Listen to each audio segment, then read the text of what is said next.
Hey guys, welcome back. This is Phil from underKG.com. Today we're going to take a look at Samsung Galaxy J7 2017. It's the third iteration. There has been 2015, 2016, 2017, of course. Meanwhile, there has been Pros, Maxes, Pluses, there's been a lot. But this is the third main series of the J series. So this is how it looks like. It's just really mundane look. The rear looks like this. It's just plain full metal Samsung smartphone. There's nothing spectacular over there. Camera ring has a little chamfered edges around it, and that's pretty much everything that is shiny around there, aside from the Samsung logo that seems like it's gonna fall down very soon. Hope not. It definitely has a solid feeling, but I wouldn't really call this premium by any means, and it is a bit more on the heavier side of the phones. LG Q6 weighs 149 grams, Xiaomi Redmi Note 4 weighs 165 grams, and this one weighs 181 grams. And by the way, the rear material is very prone to sweat or stains, so if I just do this on it, my palms are pretty sweaty, but even so, it shouldn't show stains this badly. And also another interesting set of features is the lack of LED backlit on the buttons.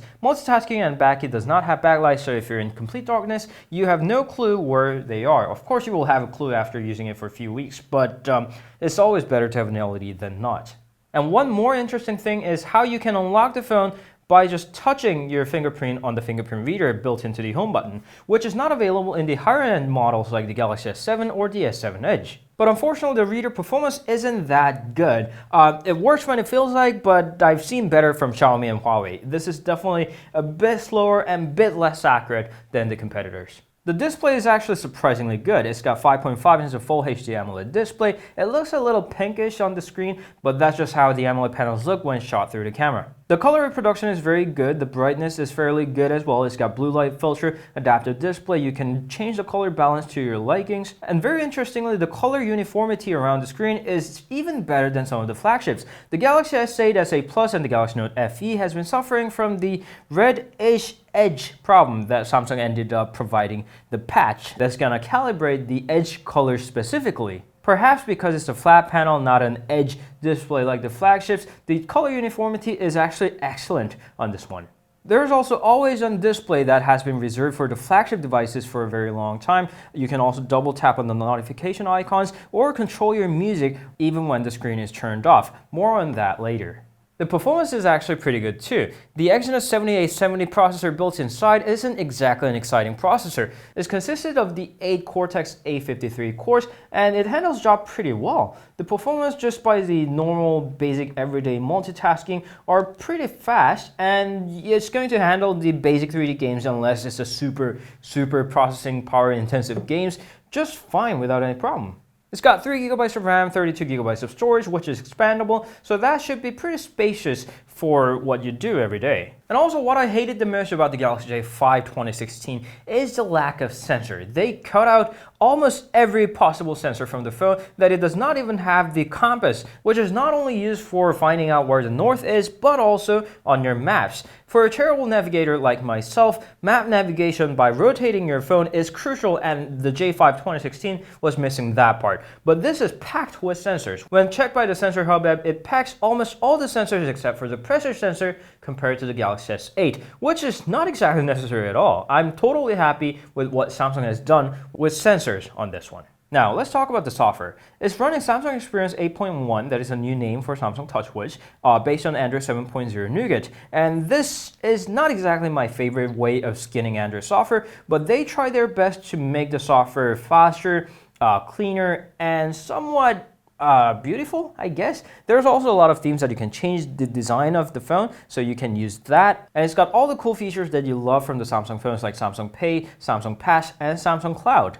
And more surprisingly, it's even got dual messenger feature that is not even available on the Galaxy S8 or the S8 Plus yet. You can duplicate the messenger apps, so you can use multiple accounts on the apps that does not support the multi-accounts. Of course, Samsung didn't include all the features. They cut out some of the features that doesn't even cost anything, namely the always on display. There used to be a lot of themes on the clock style, it only has 2. They also cut out all the other designs from the analog clock. They also cut out the smart capture, so when you capture a screenshot, there's no extend scroll screenshot menu right there. There is no palm swipe capture, it doesn't do anything. And there's also no taptic feedback, which does require a hardware taptic motor, but they can also replace that by the built-in vibration motor. They could have done that, but they didn't bother. Why? Because it's a cheaper phone. Gladly, none of these features that they cut out are necessary, so we can all live with that. But you know, like cutting out features that doesn't even cost any money, like all the software-related parts, that sounds a bit stingy in a way. Now, let's talk about one of the most essential features of the modern smartphone, the camera. You can double tap on the home button, double click on the home button to launch the camera, and it launched fairly fast. We're fine with that. And Samsung was really proud with that f1.7 rear camera, and it is good. It is good when you take a good photo in good lighting and not be shaky with your hands, but almost all the phones in 2017 are good when taken right. The problem is, it's really hard not to be shaky with this OIS lacking setup. It feels even harder than some of the darker cameras. And that problem extends up to f1.9 of a front-facing camera. It's often way too shaky even in the places that are not that dark.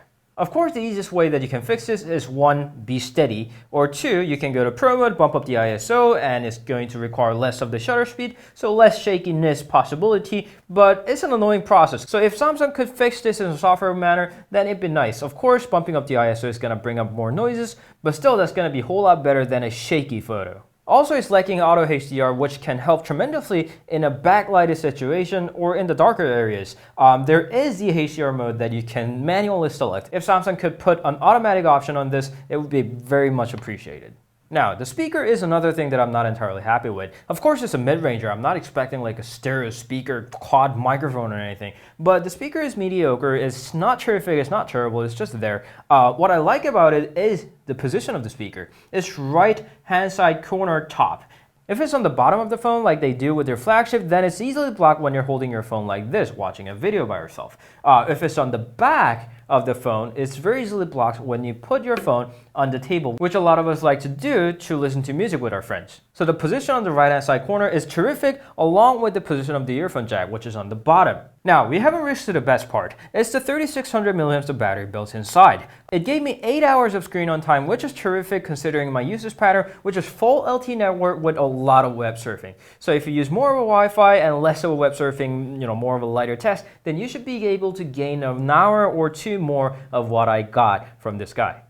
Charging, done by rather older microUSB standard on the bottom, is a bit slow. It takes around an hour and 40 minutes, which is not terribly long by the time itself, but it doesn't support fast charging. That means when you're in urgency, when you have around half an hour to just top up the battery and have to leave, then you'll only get 20 to 30%, which compared to 50% that fast charging is able to give you is tremendously low. And now that we covered all the necessary parts, now it's time for a verdict. The verdict is, it's a pretty good mid-ranger. Samsung hasn't been doing such a great job with the mid-rangers. Of course, they've been selling a lot of A series, J series, they've been successful, but I personally didn't like it. I've always thought that Samsung didn't have to be this stingy on the mid-rangers. They didn't have to pull out that much sensors. They could have put better speakers or cameras.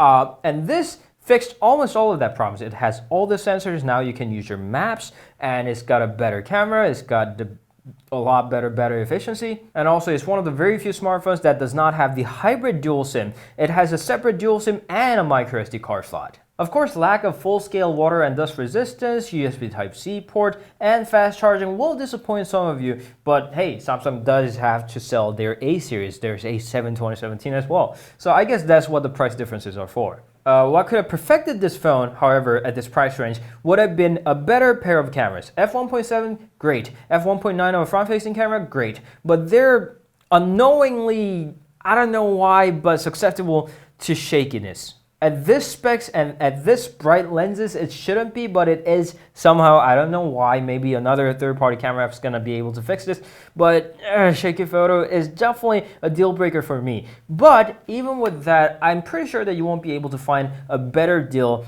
if you want to stick to a brand new phone from this much of an established manufacturer. So that's what Galaxy J7 2017 is like. It's almost perfect, it could have been, it's really close, but there's one almost deal breaker, the set of cameras. But even with that, I don't think there's any better deal from Samsung for a brand new device. Thank you always for watching, we hope it helped. If you have any questions, please leave them down in the comments. We'll be able to see you on Facebook, Instagram, Twitter, and Google+, and we'll see you guys later on the next video. And until then, ciao.